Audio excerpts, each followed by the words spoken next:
functional one, they can end up being manifesting carriers, meaning that they manifest or they show some symptoms.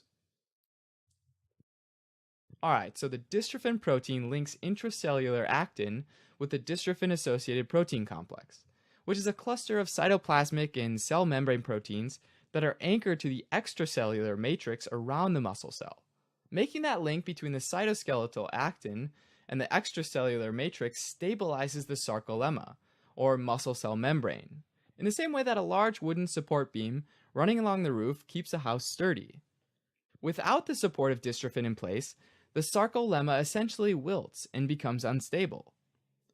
Over time, cellular proteins like creatine kinase, or CK, start escaping the damaged cell, and calcium starts to enter the cell, and this ultimately leads to cell death. In the short term, there's muscle regeneration, resulting in muscle fibers of different sizes. But in the long term, the muscles atrophy and are infiltrated by fat and fibrotic tissue, which leaves them really weak. This process is particularly noticeable in the legs, and children with Duchenne muscular dystrophy begin to walk later in childhood, and they have a waddling gait, and they tend to develop calf pseudohypertrophy, where they have visibly enlarged calves, which are large because of fat and fibrotic tissue rather than muscle tissue.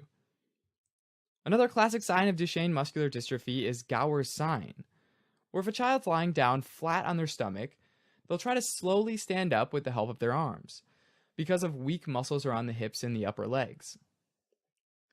Later symptoms include needing a wheelchair because of severe weakness, developing respiratory failure because of a weak diaphragm, scoliosis, and developing dilated cardiomyopathy and arrhythmias, since the dystrophin protein is also expressed in heart muscle. Unfortunately, these complications often lead to a shortened lifespan,